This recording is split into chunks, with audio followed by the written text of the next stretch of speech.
और सभी लोग लाइव हो जाएंगे जल्दी। चलो आज हम लोग अब तक शासन पर प्रकार का नियंत्रण अब तक पढ़ा है। शासन पर 3 प्रकार का नियंत्रण, विधायी नियंत्रण, कार्यकारी नियंत्रण, और तीसरा हम लोगों ने पढ़ लिया था न्यायिक नियंत्रण। शासन पर 3 प्रकार का नियंत्रण था, लेकिन कार्यकारी नियंत्रण को हम लोगों ने प्रत्यक्ष डायरेक्ट कंट्रोल बोला था। प्रत्यक्ष नियंत्रण, प्रत्यक्ष नियंत्रण और विधायिका और न्यायपालिका का नियंत्रण अप्रत्यक्ष था, इनडायरेक्ट कंट्रोल, अप्रत्यक्ष नियंत्रण या एक्सटर्नल कंट्रोल। अब तक हम लोगों ने यही पढ़ा था कि प्रशासन पर नियंत्रण 2 प्रकार का होता है। होता तो 3 है, लेकिन उसको 2 पार्ट में डिवाइड किए थे। प्रशासन पर डायरेक्ट कंट्रोल राजनीतिक कार्यपालिका का है और प्रशासन पर इनडायरेक्ट कंट्रोल विधायिका एवं न्यायपालिका का है। न्यायपालिका का नियंत्रण प्रशासन पर विधायिका के माध्यम से था, जबकि विधायिका का प्रशासन पर नियंत्रण राजनीतिक कार्यपालिका के माध्यम से था। इसलिए विधायिका और न्यायपालिका का नियंत्रण इनडायरेक्ट था, जबकि राजनीतिक कार्यपालिका डायरेक्ट कंट्रोल करती है, क्योंकि सचिव के समस्त प्रशासनिक गतिविधियों के लिए मंत्री को उत्तरदायी माना गया है। इसलिए उत्तरदायित्व के समतुल्य सत्ता भी मंत्री के पास होगी, तो मंत्री का सचिव पर डायरेक्ट कंट्रोल होगा। और डायरेक्ट कंट्रोल क्यों है ये भी मैंने बताया था। इस नियंत्रण के माध्यम से इस बात को सुनिश्चित करने का प्रयास किया जाता है कि प्रशासकों का आचरण मंत्री के आशा के अनुरूप है कि नहीं, इसको सुनिश्चित करने के लिए कार्यकारी नियंत्रण का होना अनिवार्य बनाएगा। इसका मतलब हमारे यहाँ मिनिस्ट्रियल रिस्पांसिबिलिटी का कंसेप्ट चलता था, हालांकि आज भी है, लेकिन आज आवश्यकता जन नियंत्रण की दिखाई दे रही है। तो आज हम लोग टॉपिक शुरू करने जा रहे हैं जन नियंत्रण। पब्लिक में टॉपिक जन नियंत्रण ही बोलेंगे, लेकिन जीएस में हम लोगों ने पढ़ चुका है आरटीआई, सूचना का अधिकार हम लोगों ने जीएस से पढ़े हैं, गवर्नेंस पढ़े हैं ना, सिटीजन चार्टर पढ़ा गया है, ई गवर्नेंस पढ़े हैं हम लोग, सिविल सोसाइटी की भूमिका पढ़ा है, सेल्फ हेल्प ग्रुप पढ़ा है, रोल ऑफ मीडिया पढ़ा है, जन सहभागिता, जो सारी चीजें पढ़ी हैं वो यहाँ भी पढ़ना हम लोग। लेकिन ये टॉपिक हम लोग नाम देंगे जन नियंत्रण। तो आज का टॉपिक आप लोगों को जन नियंत्रण ही लिखना है। Nitesh good evening, Soni good evening, सभी लोगों को आवाज आ रही है मेरी? आवाज में कोई दिक्कत नहीं है ना? तो आज का टॉपिक जो हम लोग शुरू करना है वो जन नियंत्रण है। लेकिन आप लोग भी जन नियंत्रण ही रखिएगा। जन नियंत्रण प्रश्न उठता है कि जन नियंत्रण, पहले कंसेप्ट बढ़िया समझ लीजिएगा, तो फिर मैं लिखा दूंगा कौन कौन से टॉपिक है पहले से पढ़े हुए हैं, ठीक है ना। पहले कंसेप्चुअल क्लियरिटी रखना कि जन नियंत्रण, कल तक हमारे सिलेबस में जन नियंत्रण नहीं था। ये भी आप लोग ध्यान रखना कि जब मैं भी यूपीएससी की तैयारी कर रहा था, हम लोग जब दे रहे थे उस समय हमारे सिलेबस में सूचना का अधिकार नहीं था, ना ही सिटीजन चार्टर था, ना ही रोल ऑफ मीडिया था मेरे सिलेबस में, ना ही पीपल पार्टिसिपेशन था, ना ही सिविल सोसाइटी था, और ना ही कल के सिलेबस में न्यायिक सक्रियतावाद और जनहित याचिका भी नहीं था। ये जितना चीजें आज आपको दिखाई दे रहा है, इसके लिए यूपीएससी ने एक सिलेबस में नाम मेंशन करते हैं, इसका नाम है पब्लिक कंट्रोल, जन नियंत्रण। तो जन नियंत्रण की आवश्यकता पड़ी थी, जैसा हम लोगों ने पिछले भी क्लास में पढ़े थे कि विधायी नियंत्रण का औचित्य क्या है, कार्यकारी नियंत्रण का औचित्य क्या है, न्यायिक नियंत्रण का औचित्य क्या है, न्यायपालिका क्यों प्रशासन पर नियंत्रण करेगी। तो इसी प्रकार एक मन में प्रश्न आता है कि जन नियंत्रण की आवश्यकता पड़ क्यों गई। आखिर आज हम लोग पब्लिक कंट्रोल की बात कर रहे हैं, तो जनता को ही नियंत्रण करना चाहिए, ताकि इसके माध्यम से प्रशासन को चेक एंड बैलेंस किया जा सके। तो जन नियंत्रण की आवश्यकता पड़ी क्यों, इस बात में जानकारी होना चाहिए, तो समझना है आप लोगों को। सभी लोग जानते हैं कि नौकरशाही, नौकरशाही की परिभाषा तो हम लोग पढ़े हैं, योग्यता आधारित प्रतियोगिता परीक्षा के माध्यम से नियुक्त किए गए प्रशासनिक अधिकारियों के समूह को नौकरशाही कहा जाता है। यानी नौकरशाही तर्क विवेक एवं बुद्धि पर आधारित एक प्रणाली है। हमारे यहाँ ब्यूरोक्रेट्स तर्क विवेक और बुद्धि पर आधारित एक प्रणाली है, और उस ब्यूरोक्रेट्स को जिसके अंडर में काम करना वो मंत्री है, और मंत्री के लिए कोई भी मिनिमम शैक्षणिक योग्यता की आवश्यकता हमारे यहाँ नहीं है। इसका मतलब जिसको नियंत्रण करना है मंत्री को, और नियंत्रण किसको करना? सचिव को। सचिव के पास तर्क है, बुद्धि है, विवेक है, ज्ञान है, और जिसको नियंत्रण करना उसके लिए कोई मिनिमम शैक्षणिक योग्यता डिफाइन नहीं किया गया है। तो लग्नों पर शाही तर्क, विवेक और बुद्धि पर आधारित एक प्रणाली होगा तो ऐसी स्थिति में प्रशासन का निरंकुश होना भी स्वाभाविक है। तो प्रशासन निरंकुश होगा, स्वेच्छाचारी होगा, तानाशाह होगा। तो इस स्वेच्छाचारिता या निरंकुशता को रोकने के लिए हमारे देश में मिनिस्ट्रियल रिस्पांसिबिलिटी का कंसेप्ट आया, पार्लियामेंट्री सिस्टम होने के कारण कि सचिव की सारी रिस्पांसिबिलिटी मंत्री लेगा। सचिव की अगर रिस्पांसिबिलिटी मंत्री लेगा तो रिस्पांसिबिलिटी के अकॉर्डिंग अथॉरिटी भी मंत्री सचिव पर रखेगा। इसका मतलब अथॉरिटी रखेगा, मतलब कि मंत्री का सचिव पर नियंत्रण होगा। इसका मतलब सचिव के समस्त प्रशासनिक गतिविधियों के लिए मंत्री संसद के उत्तरदायी है। संसद मंत्री को नियंत्रण करता तो मंत्री सचिव को नियंत्रण करेगा। इसका मतलब मंत्री का सचिव पर नियंत्रण है, ये मिनिस्ट्रियल रिस्पांसिबिलिटी है। लेकिन मंत्री का सचिव पर नियंत्रण है कब तक? जब तक मंत्री उत्तरदायित्व लेता रहेगा। क्योंकि जब रिस्पांसिबिलिटी लेने से आप इनकार कर देंगे तो अथॉरिटी कैसे रखेंगे? क्योंकि अथॉरिटी तभी तक है जब तक रिस्पांसिबिलिटी है। और आज हमारे यहाँ मिनिस्ट्रियल रिस्पांसिबिलिटी की अवधारणा काफी कमजोर हो चुकी है। ये कमजोर अवधारणा तो पहली बार 1956 में ही हो गया था। 1956 में जब हमारे यहाँ LIC का राष्ट्रीयकरण हुआ, जीवन बीमा का जब राष्ट्रीयकरण हुआ तो कुछ वित्तीय अनियमितता पाई गई। जब LIC का राष्ट्रीयकरण हुआ 1 जुलाई 1956 को, उसमें कुछ वित्तीय अनियमितता थी। तो अगर वित्तीय अनियमितता पाई गई तो ऐसी स्थिति में मिनिस्ट्रियल रिस्पांसिबिलिटी लेते हुए टीटी कृष्णाचारी को रिजाइन करना चाहिए, क्योंकि टीटी कृष्णाचारी उस समय देश के वित्त मंत्री थे और HM पटेल देश के वित्त सचिव थे। तो मिनिस्ट्रियल रिस्पांसिबिलिटी लेते हुए वित्त मंत्री को रिजाइन करना चाहिए था। लेकिन हमारे यहाँ का वित्त मंत्री रिजाइन उस समय नहीं किया है।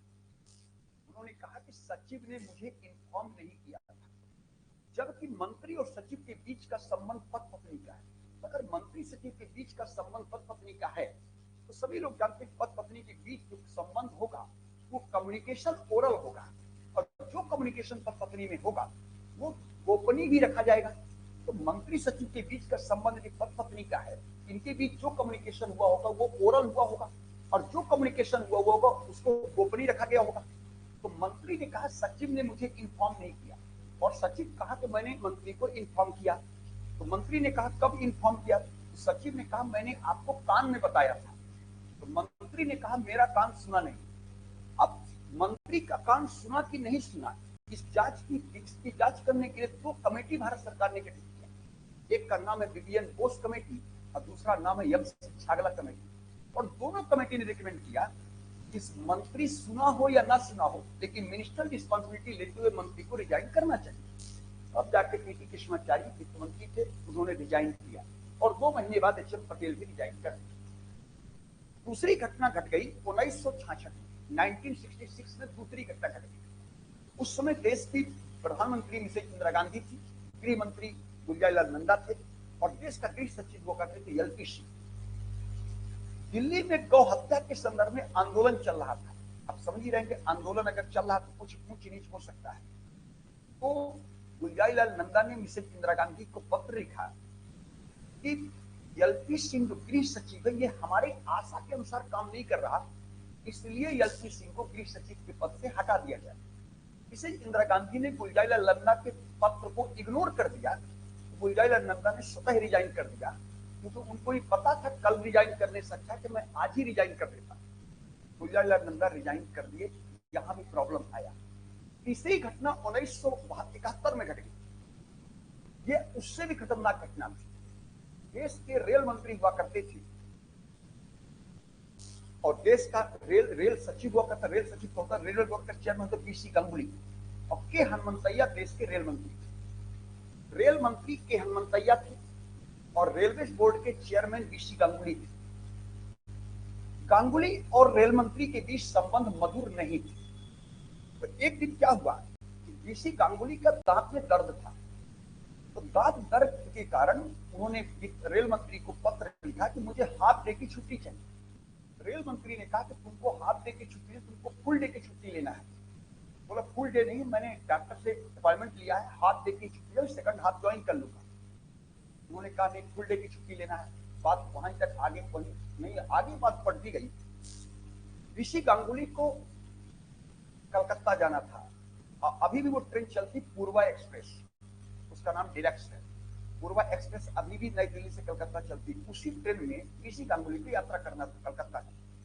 और जब भी रेलवे बोर्ड का चेयरमैन या रेल मंत्री यात्रा करता रेल से, उसके लिए एक अलग से कोच लगता है और एक अलग से डीजल इंजन लगता है, दोनों व्यवस्था लग गया। ऋषि गांगुली अपने वैगन में बैठे हुए थे, रेल मंत्री के हनुमंतैया का नई दिल्ली रेलवे स्टेशन में फोन आया, जिस कोच में ऋषि गांगुली बैठा हुआ पहली बात तो उसको उतार दो, अगर नहीं उतरता तो उस कोच को काट करके बाकी पूरी पूर्वा एक्सप्रेस ले जाओ कलकत्ता। पूर्वा एक्सप्रेस कलकत्ता चली गई, ऋषि गांगुली दिल्ली में बैठे रहे, अंत ऋषि गांगुली को रिजाइन करना पड़ गया। ये समस्या हमारे यहाँ 1956 से चली आ रही है। तो आज मिनिस्ट्रियल रिस्पॉन्सिबिलिटी की अवधारणा धीरे धीरे क्या हो रही, कमजोर होती जा रही है। अगर मंत्रिमंडलीय उत्तरदायित्व का सिद्धांत कमजोर होगा, तो मंत्री रिस्पॉन्सिबिलिटी नहीं लेगा, तो सचिव उसके नियंत्रण में काम नहीं करेगा, तो ऐसी स्थिति में सचिव का स्वेच्छाचारी होना स्वाभाविक है। तो अगर सचिव स्वेच्छाचारी होगा तो सत्ता का दुरुपयोग करेगा, उस दुरुपयोग का प्रभाव सीधे आम जनता पर पड़ेगा। इसलिए अब कहा गया कि नागरिकों को ही अपने अधिकारों के प्रति जागरूक करें। अगर एक नागरिक अपने अधिकारों पर जागरूक हो जाएगा तो सामने वाले की स्वेच्छाचारिता पर अंकुश लगाया जा सकता है। यहीं से जन नियंत्रण की अवधारणा का जन्म होता है। मेन कंसेप्ट आप लोगों को यहां से आया है कि अगर मिनिस्ट्रियल रिस्पॉन्सिबिलिटी कमजोर नहीं होता तो शायद आज हम लोग आरटीआई नहीं पढ़ रहे होते, सिटीजन चार्टर का कंसेप्ट नहीं पढ़ रहे होते, मीडिया की भूमिका नहीं पढ़ रहे होते। ये हम लोग केवल इसलिए पढ़ रहे हैं क्योंकि मिनिस्ट्रियल रिस्पॉन्सिबिलिटी की अवधारणा क्या हो चुकी है, कमजोर। तो ऐसी स्थिति में सचिव का स्वेच्छाचारी होना स्वाभाविक है। इसलिए इसकी स्वेच्छाचारिता पर अंकुश लगाने का एक ही माध्यम बचा है कि जनता को अपने अधिकारों के प्रति जागरूक बना दिया जाए, ताकि सामने वाले की स्वेच्छाचारिता पर अंकुश लगाया जा सके। इसी को हम लोग कहते हैं जन नियंत्रण। ये जन नियंत्रण का औचित्य है। बाकी जो चीजें मैं गवर्नेंस में पढ़ाया हूँ, सिटीजन चार्टर, सूचना का अधिकार, e governance, role of media, ये सारी चीजें क्या है, ये सारी चीजें इसके साधन है। ठीक है, ये सारा चीजें साधन होगा। ठीक है,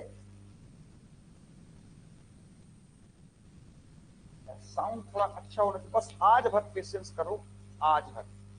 कल आप लोगों का साउंड अच्छा हो जाएगा, क्योंकि मैंने मंगा तो दिया है। ठीक है ना, कल साउंड में अच्छा करा दूंगा, आप लोग निश्चिंत रहें। ठीक है, कल मैं कोशिश करूंगा साउंड अच्छा हो, क्योंकि मैं मंगाया हूँ, क्योंकि कंपनी का मंगाया तो अभी आया ही नहीं है, मैं कई दिनों से बुक किया हूँ। ठीक है ना, माइक जल्दी आ जाएगा, इसमें प्रॉब्लम है, कुछ फाइलों में कुछ प्रॉब्लम होता है। ठीक है, लेकिन आज भर का और कोशिश करें। ठीक है, ठीक है संजय, तो आज भर और देखें, बाकी कल से हम लोग कोशिश करें कि आप लोग प्रॉब्लम नहीं आ जाए। चले लिखेंगे, लिखिएगा इसको, पहले भूमिका हम लोग बना ले, हम लोगों को क्या क्या पढ़ना, कैसे पढ़ना है। ठीक है ना, संजय समझ में आ रहा है, मालूम तो आ रहा होगा। ठीक है, चल लिख पहले इसको भूमिका बना लिया जाए, फिर इसके बाद हम लोग शुरू करते हैं इसको। ठीक है, लिखिएगा, नौकरशाही, नौकरशाही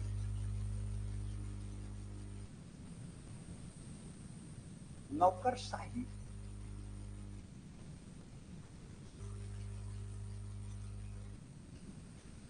नौकरशाही सामान्यतः सामान्यतः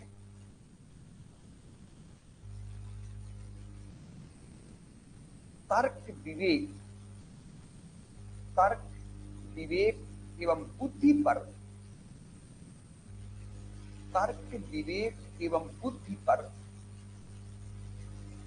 तर्क विवेक एवं बुद्धि पर आधारित एक प्रणाली है,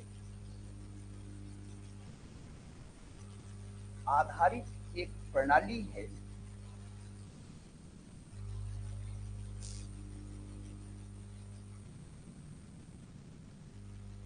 इस कारण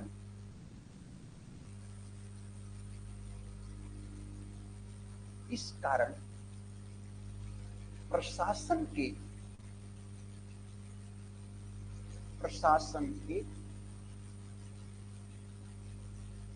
प्रशासन के स्वनिर्णय के शक्ति की, प्रशासन के स्वनिर्णय की शक्ति के, स्वनिर्णय सेल्फ डिसीजन, स्वनिर्णय के शक्ति के दुरुपयोग की संभावनाएं बनी रही। प्रशासन के स्वनिर्णय की शक्ति के दुरुपयोग की संभावनाएं बनी रहती है।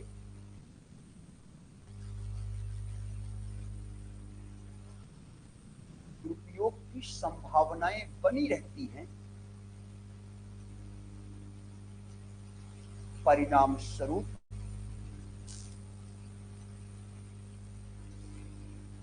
प्रशासन का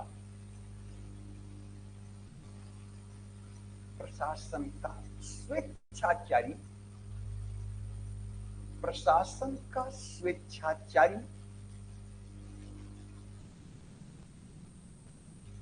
निरंकुश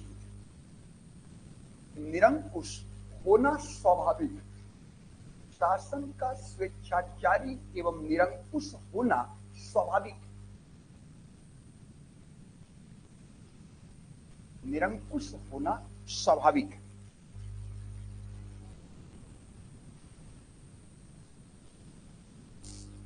इस कारण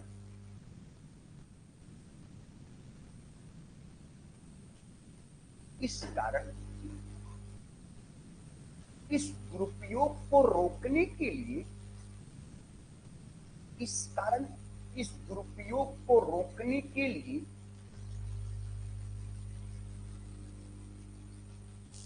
इस दुरुपयोग को रोकने के लिए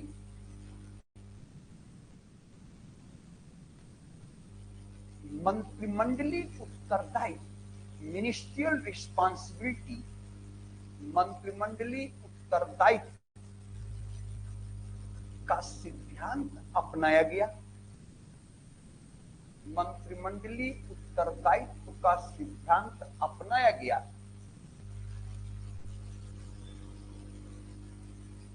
मंत्रिमंडलीय उत्तरदायित्व का सिद्धांत अपनाया गया।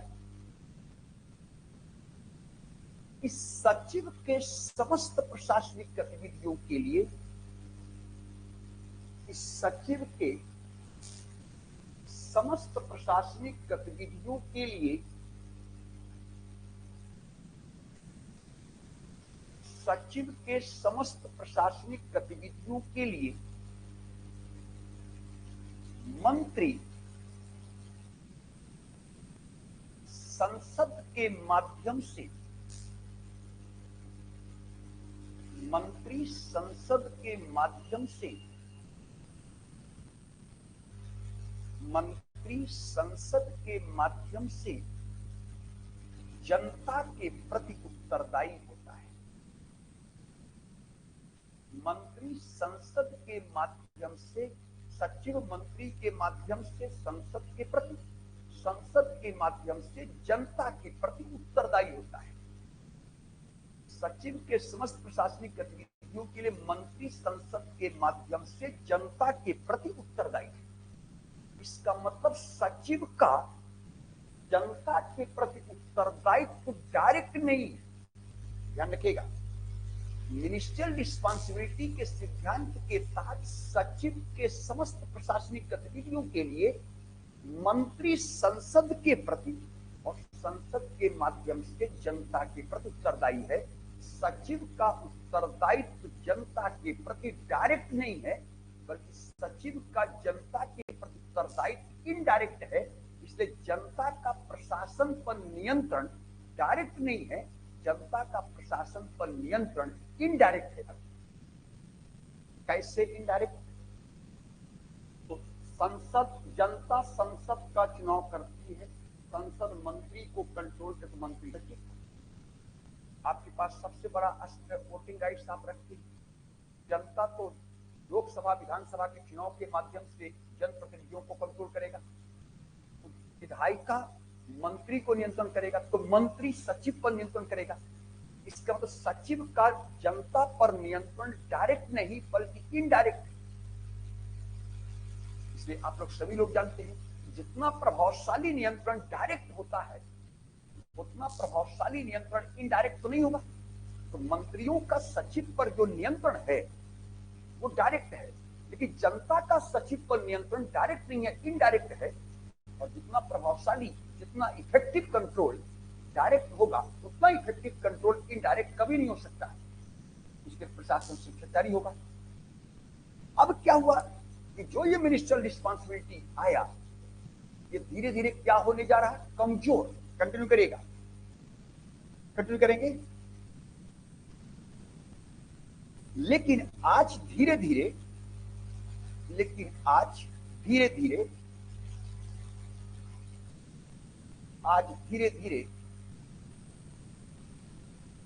मंत्रिमंडलीय उत्तरदायित्व का सिद्धांत, मंत्रिमंडलीय उत्तरदायित्व का सिद्धांत,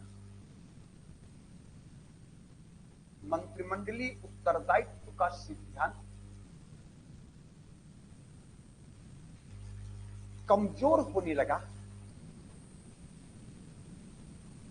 मंत्रिमंडलीय उत्तरदायित्व का सिद्धांत कमजोर होने लगा। तो ऐसी स्थिति में प्रशासन का निरंकुश या स्वेच्छाचारी होना, प्रशासन का निरंकुश या स्वेच्छाचारी होना स्वाभाविक है, स्वाभाविक है।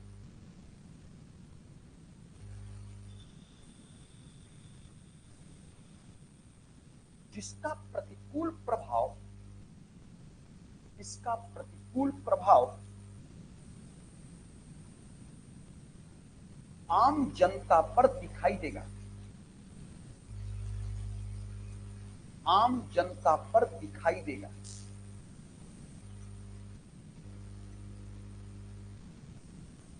इस कारण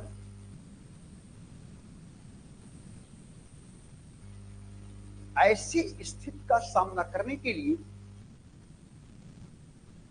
ऐसी स्थिति का सामना करने के लिए जन नियंत्रण को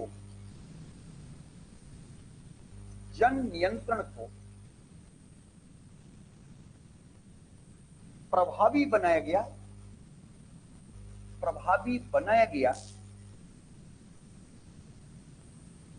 कि यदि एक आम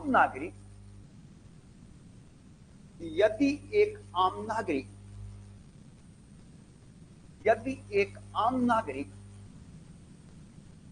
अपने अधिकारों के प्रति जागरूक होगा, अपने अधिकारों के प्रति जागरूक होगा,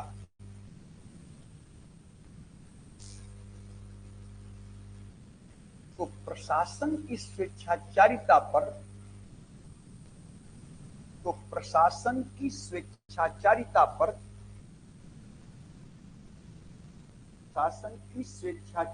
पर, अंकुश लगाना आसान होगा, अंकुश लगाना आसान होगा।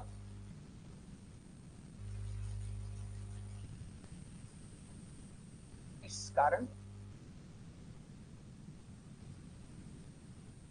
आज प्रशासन पर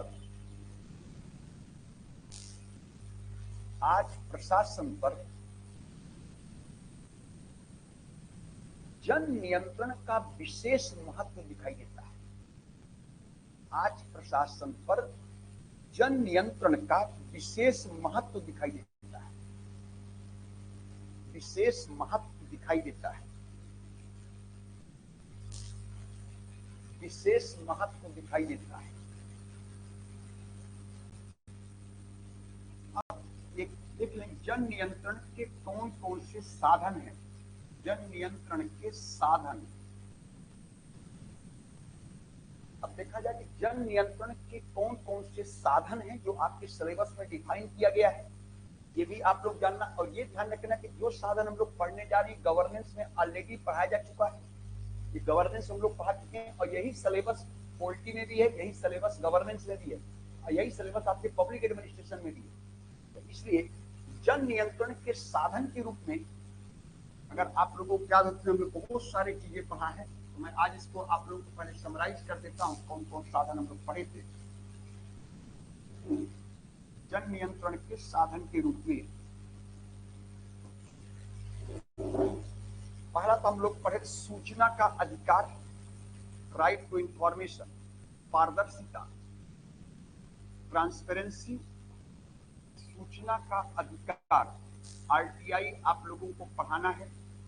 जन नियंत्रण के साधन के रूप में आरटीआई आता है। दूसरा आता है नागरिक अधिकार पत्र, सिटीजन चार्टर, नागरिक अधिकार पत्र, इसको हम लोग सिटीजन चार्टर भी बोलते हैं। तीसरा आता है ई गवर्नेंस,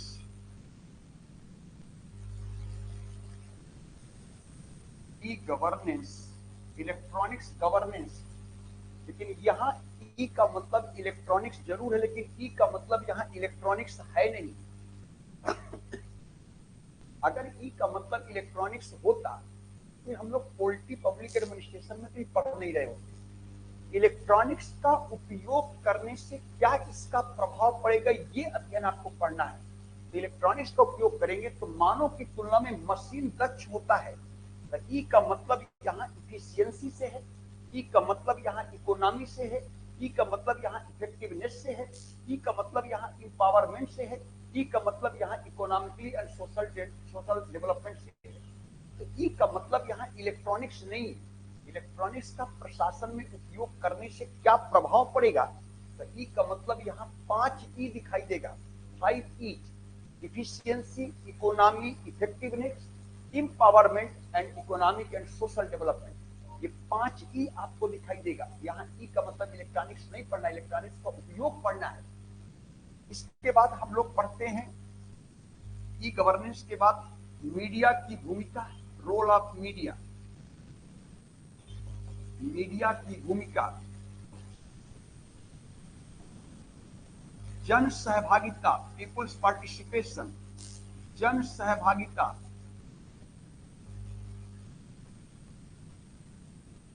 सभ्य समाज, सिविल सोसाइटी, इसमें आप लोग एनजीओ, वॉलंटियर सब पढ़ेंगे। और इसके अलावा सेल्फ हेल्प ग्रुप भी पढ़ते हैं आप लोग, सेल्फ हेल्प ग्रुप, स्वयं सहायता समूह। और इसके अलावा एक और हम लोग को पढ़ना होगा, एक और पढ़ना है, इसे आप लोग कहते हैं सोशल ऑडिट, सामाजिक लेखा परीक्षण, सोशल ऑडिट। इतने टॉपिक आप लोगों को पढ़ना है जन नियंत्रण के साधन के रूप में। सूचना का अधिकार है, ट्रांसपेरेंसी, पारदर्शिता, सिटीजन चार्टर, नागरिक अधिकार पत्र, e governance, role of media, self help group, people's participation, जन सहभागिता, सोशल ऑडिट और सिविल सोसाइटी। इतने टॉपिक आप लोगों को पढ़ना होगा।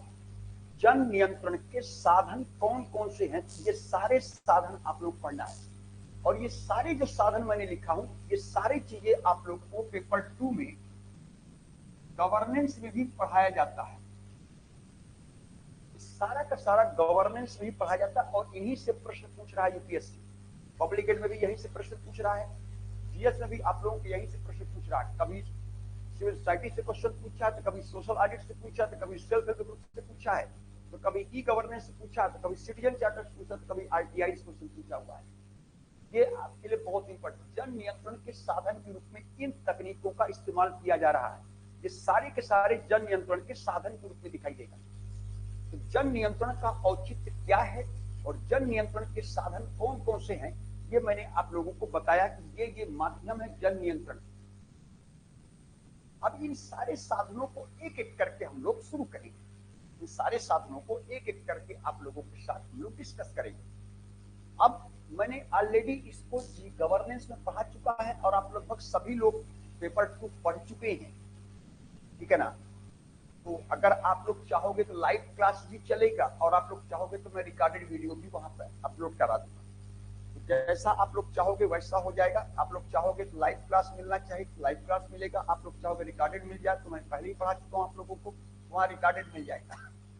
बस इतना ध्यान रखना कि आप लोगों को इंटरेस्ट बना रहना चाहिए और जो प्रश्न पूछा जा रहा है दूसरे तरीके से प्रश्न पूछा जा रहा है। यूपीएससी का दायरा थोड़ा सा बहुत व्यापक है प्रश्न पूछने का। यूपीएससी को प्रश्नों को समझ लेना ही बहुत बड़ी बात है।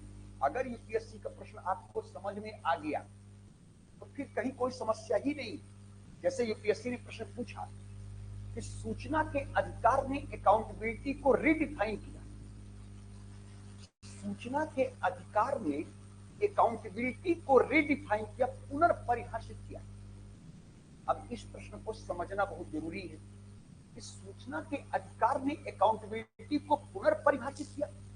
इसका मतलब क्या पहले अकाउंटेबिलिटी नहीं थी?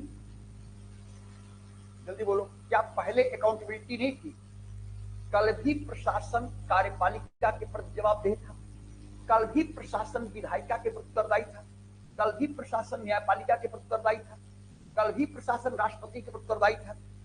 लेकिन आप लोग एक ब्यूरोक्रेट्स बनने जा रहे हैं और आपका वेतन करदाताओं के द्वारा दिए गए कर के निवेश के आधार पर मिलेगा।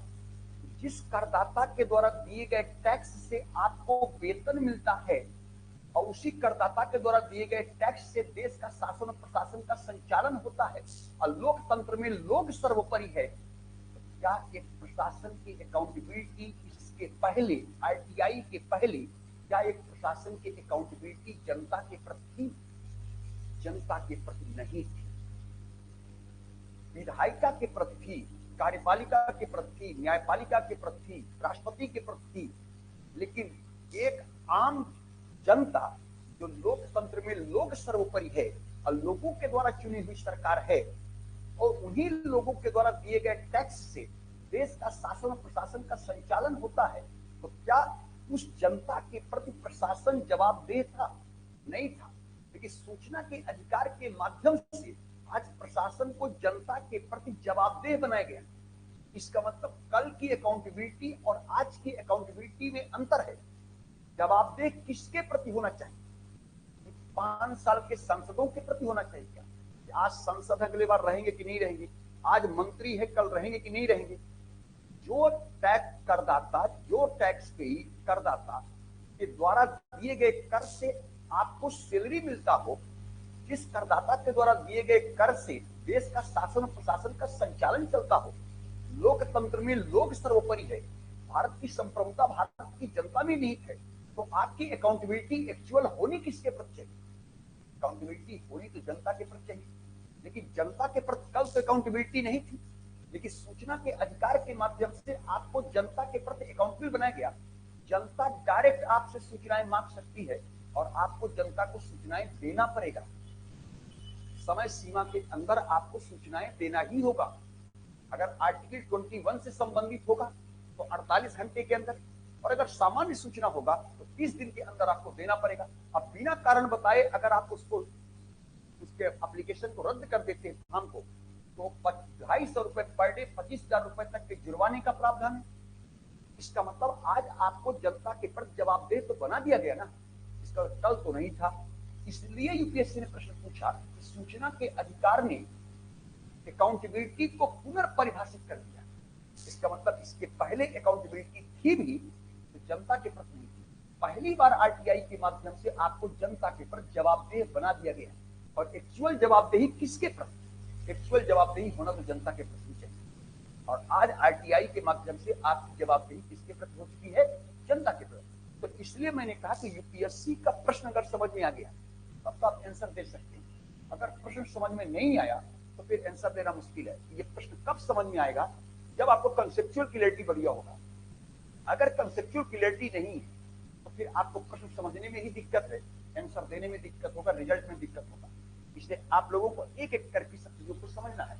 कई बार आप लोग पारदर्शिता बोलते रहते, ट्रांसपेरेंसी, लेकिन ट्रांसपेरेंसी है क्या? पारदर्शिता है क्या? अगर मान लीजिए कि आप कहते हो कि मैं आपके बारे में जानकारी रखता हूं, आप मेरे बारे में जानकारी बहुत रखते हैं, लेकिन आपके पास मेरे बारे में जानकारी होने के बावजूद अगर मैं स्वेच्छाचारी हूं तो किस बात की पारदर्शिता? इसका मतलब जानकारी होना ट्रांसपेरेंसी नहीं। बल्कि उस जानकारी के माध्यम से सामने वाले की स्वेच्छाचारिता पर अंकुश लगा देना पारदर्शिता है। जानकारी बहुत रखते हैं हम लोग, कई बार कहते हैं कि हम सब जानते हैं, जानना महत्वपूर्ण नहीं है। आपकी जानकारी के बावजूद भी अगर प्रशासन निरंकुश है, स्वेच्छाचारी है, तो फिर ऐसा इंफॉर्मेशन लेकर क्या करेंगे? तो पारदर्शिता का मतलब सूचनाएं होना महत्वपूर्ण नहीं है, जानना महत्वपूर्ण नहीं है, बल्कि उस इंफॉर्मेशन के माध्यम से प्रशासन या सरकार की स्वेच्छाचारिता पर अंकुश लगा देना पारदर्शिता है। ये कहलाता है पारदर्शिता। इसलिए आजकल हम लोग पारदर्शिता की बात कर रहे हैं। अब पारदर्शी सरकार तब तक नहीं हो सकती है जब तक एक आम जनता में इंफॉर्मेशन नहीं होगा, और इंफॉर्मेशन आप में तब तक नहीं होगा जब तक एक आम नागरिक अपने अधिकारों के प्रति जागरूक नहीं होगा कि मेरे अधिकार क्या है। आपके कुछ अपने अधिकार हैं, उस अधिकार को उपयोग करो। ट्रांसपेरेंसी का मतलब क्या है? सरकार कब, कहां, क्या, कैसे काम कर रही है। अगर मान लीजिए प्रधानमंत्री का अमेरिका दौरा है, सरकारी यात्रा है, किस लिए जा रहे हैं आप? तो सरकारी दौरा है, पक्का सरकार के खर्च से जाना है, जनता के द्वारा दिए गए टैक्स से आपको जाना है। ये जनता को जानने का अधिकार है कि आप किस लिए जा रहे हैं, क्यों जा रहे हैं, किसी उद्देश्य के लिए जा रहे हैं कि बिना उद्देश्य के लिए जा रहे हैं, क्या क्या वार्तालाप होना, ये सारी चीजें जानकारी आपको चाहिए। तो इसका मतलब सरकार कब, कहां, क्यों, कैसे, क्या कार्य कर रही है, इस बारे में जनता को अवगत कराना पारदर्शिता कहलाता है। ये पारदर्शिता कहलाएगा, ना कि पारदर्शी सरकार। बार बार हम लोग बोलते हैं ट्रांसपेरेंट गवर्नमेंट होना चाहिए, ट्रांसपेरेंसी है क्या और पारदर्शिता की आवश्यकता पड़ क्यों गई है? तो आप लोग कहते हैं कि अगर करप्शन को अंकुश लगाना है, करप्शन पर अंकुश लगाना है, तो फिर खुला किताब होना चाहिए, ओपननेस होना चाहिए, ट्रांसपेरेंसी होनी चाहिए। कौन सा डिसीजन आपने लिया है इसके बारे में जनता को अवगत कराइए। मान लीजिए सरकार ने 3 कानूनों का नाम बदला, ब्रिटिश शासनकाल के समय के जो 3 कानून थे उनको नाम बदल दिया। उसका नाम आपने बदला, उसका क्या औचित्य है? क्या इससे आपने जनता को अवगत कराया? अगर जनता इससे अवगत होती, संतुष्ट होती, तो फिर ट्रक ड्राइवर हड़ताल क्यों करते? अंततः आपको कानून वापस लेना पड़ना। इसका मतलब है कि जनता को इसके बारे में आपने अवगत नहीं कराया, उसके औचित्य के बारे में जनता को नहीं बताया। ये सारा चीजें हम लोग कहां पढ़ेंगे? सूचना का अधिकार, पारदर्शिता। इस सारी चीजों को ध्यान रखना है कि जो भी चीजें आज आप लोग देख रहे हैं सिलेबस में, इसके पीछे एक ही कारण है कि हमें सत्ता के दुरुपयोग को भी रोकना है, और सत्ता का दुरुपयोग करना ही भ्रष्टाचार कहलाता है। सत्ता का दुरुपयोग करना ही करप्शन कहलाता है। तो इस चीज को आप लोगों को ध्यान रखना, इसलिए ये सिलेबस में आप लोगों को बाकायदे डिफाइन किया है। तो आज मुझे आप लोगों को इतना ही बताना था, क्योंकि आज क्लास ऑलरेडी और टाइम पर है, जो क्लास का टाइम था वो नहीं हो पाया। ठीक है, तो आज मैं, एक तो बहुत ज्यादा दिल्ली में ठंड है, ध्यान रखना, मैं कभी वो नहीं करता हूँ, ठीक है, आराम से आप लोग पढ़िए, कोई दिक्कत नहीं होगा। तो आज क्लास यहीं तक। आज मैंने आप लोग बेसिक चीजें क्लियर कर दी कि मुझे पढ़ाना क्या है, क्या क्या आपके सिलेबस में है, एक एक करके हम लोग पढ़ेंगे। जीएस से भी काम आएगा, पब्लिक में भी काम आएगा, ठीक है ना, और जीवन में भी काम आएगा कि हमको जानना चाहिए कि नागरिक अधिकार पत्र क्या है। क्योंकि आप अगर जागरूक नहीं है तो सामने वाला स्वेच्छाचारी होगा, सामने वाला सत्ता का दुरुपयोग करेगा। इसलिए भारत सरकार कितना प्रचार करता है जागो ग्राहक जागो के माध्यम से। कोई भी अगर आप प्रोडक्ट लेते हैं तो उसका एमआरपी रेट देख लो, उसका मैन्युफैक्चरिंग रेट देख लो, उसका एक्सपायरी डेट देख लो। आपने दवा लिया, आपने उसका एक्सपायरी डेट देखा नहीं, हो सकता है एक्सपायरी डेट की दवा दे दिया। इसका मतलब सामने वाले को नैतिकवान कब बनाएंगे? आज नैतिकता का पतन हो चुका है। सामने वाले को दुरुपयोग को रोकना है तो आपको जागरूक होना पड़ेगा। इसलिए भारत सरकार का उपभोक्ता मामलों का मंत्रालय जागो ग्राहक जागो के माध्यम से जनता को जागरूक करने का प्रयास कर रहा है। आप अपने अधिकारों पर जागरूक होइए, क्योंकि जब तक जागरूक नहीं तब तक सामने वाले में नैतिकता का बोध नहीं होगा, कर्तव्य का बोध नहीं होगा। अगर सामने वाले में कर्तव्य का ज्ञान कराना है तो आम नागरिकों को अपने अधिकारों पर जागरूक होना ही पड़ेगा। ये सब कुछ आया है केवल प्रशासन की स्वेच्छाचारिता पर अंकुश लगाने के लिए, सत्ता के दुरुपयोग को रोकने के लिए।